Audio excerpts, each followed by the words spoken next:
7일 동안 7번을 넘어서면은 금융위원회로부터 처벌을 받습니다. 채무조정대로 채무자가 돈을 안 내면 어떡하느냐? 그러면은 바로 추심을 할 수 있는 거냐? 유튜브로도 최초로 말씀해 주시는 건가요? 그렇죠. 아마 제가 유튜브 최초일 겁니다.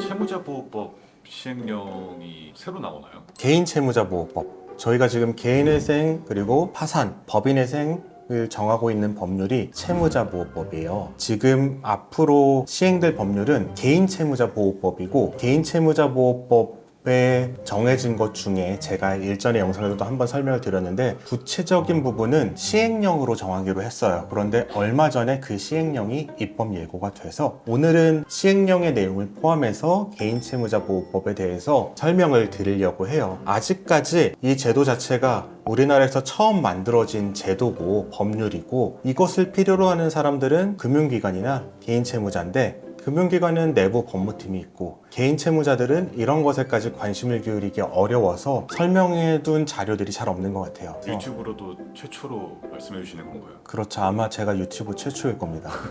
언론 보도도 금융위원회에서 한 거 이외에는 없었으니까요. 제가 유튜브 최초로 개인채무자보호법에 대해서 설명을 드릴게요. 사실 개인채무자라고 하는 거는 우리나라 전 국민이 개인채무자거든요. 빚 없는 사람이 어디 있어요. 저도 빚이 있고 길 가다가 아무나 지목하면 다 빚이 있을 거예요. 그런 사람들 모두가 해당하니까 한번 좀 어렵더라도 도움이 될 수 있는 내용이니까 한 번쯤 귀에 담아두시는 게 좋을 것 같아요. 개인채무자보호법. 우리나라에 기존까지는 채무자보호법이 있었어요. 그런데 개인 채무자에 대한 보호가 더 시급하다. 이 개인 채무자보호법의 정식 명칭이 굉장히 길어요. 저도 암기를 못해서 보고 말씀을 드릴게요. 개인 금융채권의 관리 및 개인 금융채무자의 보호에 관한 법률. 이 법은 개인 채무자를 보호하기 위한 건데 뭘로부터 보호하느냐? 쉽게 말해서 추심으로부터 보호하는 거예요. 그럼 추심으로 보호하기 위한 여러 가지 방법이 있을 텐데 법률에서 정하는 것을 하나하나 말씀을 드릴게요. 첫 번째로는 추심을 제한합니다. 내가 채권자면은, 내가 빚쟁이면은 채무자한테 아무 때나 가서 빚 달라고 할 수 있는 거 아니야? 라고 할 텐데 이미 우리나라에는 추심 제한에 관한 법률이 있어요. 공정한 채권 추심에 관한 법률이라고 해서 야간에는 기본적으로 추심을 못하고요. 본인이 아닌 가족에게는 추심을 못합니다.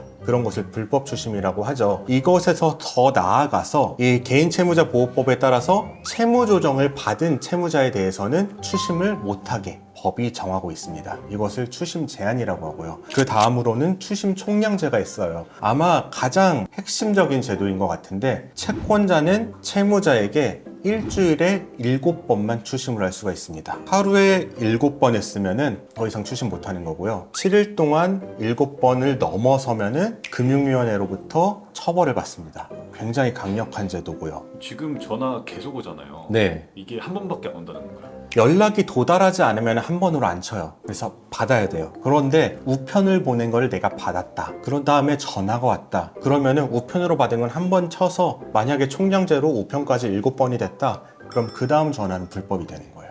그 다음으로 추심 유예제가 있어요. 내가 연체가 됐는데 연체된 사정으로 재난을 겪었다거나 예전에 코로나 사태 같은 게 있겠죠. 아니면은 본인이나 가족이 사고나 질병으로 인해서 내가 돈이 들어갈 때가 있어서 연체가 됐다라는 것을 소명을 하면은 최대 6개월 동안 추심을 유예를 시켜줍니다. 기존에는 없던 거기 때문에 이런 부분이 새롭게 추가가 되었다고 할 수가 있고요. 그 다음 추심과 좀 간접적으로 관련이 된 건데 지금까지 추심을 받는 전화는 대부분 대부업체에서 받으셨을 거예요. 처음에는 카드사에 있다가 아니면은 은행권에 있다가 채권이 나도 모르는 사이에 대부업체로 양도가 됩니다. 굉장히 싸게 양도가 돼요. 채권 원금의 한 10% 수준에서 양도가 됩니다. 그러면은 대부업체가 끈질기게 전화를 하면서 내가 이거 채무 깎아줄게. 나머지는 탕감시켜줄 테니까 20%만 내세요. 라고 한 다음에 추심업체는 그 10%를 이익으로 취하는 거죠. 이런 게 앞으로는 조금 어려워져요. 왜냐하면은 채권 양도를 하기 전에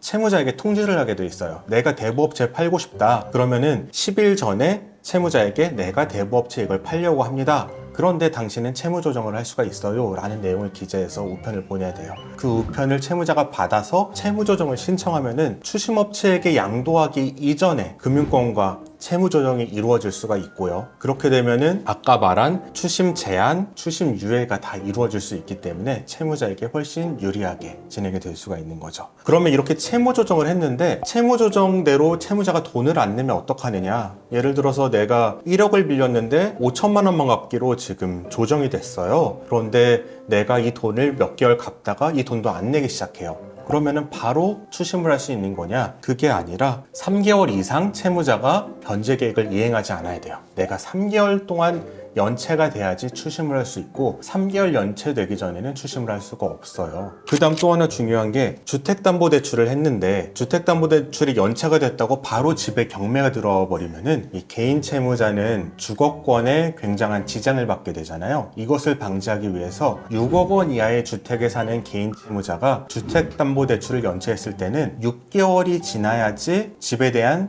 경매를 집행할 수 있다. 이렇게 시행령이 정하고 있습니다. 이 점도 개인 채무자에게는 굉장히 큰 보호수단이라고 할 수가 있겠죠. 보통 경매가 들어가면 바로 경락이 되지 않아요. 보통 한 6개월은 걸리는데 기존에는 바로 경매가 들어가서 6개월을 살 수 있었다면은 이제는 6개월 있다 들어가니까 한 12개월은 살 수가 있는 거고요. 그 6개월 유예 기간 내에 내가 어떻게든 연체를 해결하면은 경매를 안 들어가겠죠. 이러한 보호 제도가 생겼습니다. 그러면 지금 벌써 엄청 많은 것 같은데 아직 네. 또 있나요? 네, 더 있습니다. 이 부분에 있어서는 실질적으로 지금까지는 추심 압박을 피할 수 있는 제도였다면은 지금부터는 금전적인 손해를 안 보게 하는 제도들이 더 남아 있어요. 그거는 바로 다음 영상에서 제가 설명을 해드릴게요. 네.